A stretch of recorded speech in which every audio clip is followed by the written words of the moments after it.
এটি একটি বিদেশি ফলের গাছ, খাবার ফল। হ্যাঁ, হ্যাঁ, এটি বলছি, এই গাছটার সাথে পরিচয় করে দিচ্ছি। গাছটি বাংলায় আমরা নাম রেখেছি পান্তুয়া ফলের গাছ।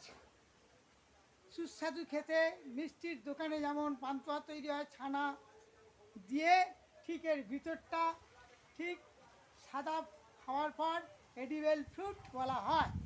এর বৈজ্ঞানিক নাম বা সায়েন্টিফিক নেম হচ্ছে, হ্যাঁ, সায়েন্টিফিক নেম ক্রাইসোফিলাম সায়ানিটো। এর ফ্যামিলি হচ্ছে সাপোটেসি। হ্যাঁ, এটা বিদেশি একটা ফলের গাছ। দেখতে পাচ্ছেন এর পাতাটা দুরকম হয় দেখতে। দেখুন, এটা সাধারণত দেখা যায় না। এখানে ভারতের পশ্চিমবাংলায় হাওড়া, শিবপুর, কলকাতা বোটানিক্যাল গার্ডেন, ভারতীয় উদ্ভিদ উদ্যানে একমাত্র আছে, আরও অন্যান্য জায়গায় আছে। এই গাছটির সম্বন্ধে বললাম, এটি সুস্বাদু একটি ফল, খাবেন। এখানে আমার উদ্যানে লাগানো হয়েছে শাশ্বত ভারত সংঘ, হাওড়া আমতা রামকৃষ্ণ সারদা আশ্রম।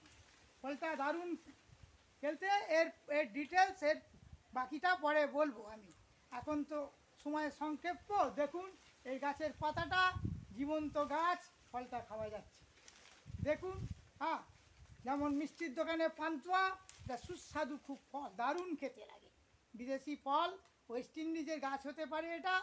হ্যাঁ, হ্যাঁ, এটা দেখে নিন ভালো করে। এর পাতাটা আবার দুরকম পাতা। হ্যাঁ, এই হচ্ছে কথা। আজ এই পর্যন্ত। একটু পরেই এই সম্বন্ধে আমি কিছু বলবো। বিশেষ করে বাংলায় পান্তুয়া বা রসগোল্লা ফল, ভিতরটা সাদা, এর ছবি দেখাবো। হ্যাঁ, দারুণ খেতে লাগে, খুব মিষ্ট স্বাদ। হ্যাঁ, তাই কি নাকি হয়েছে? হ্যাঁ।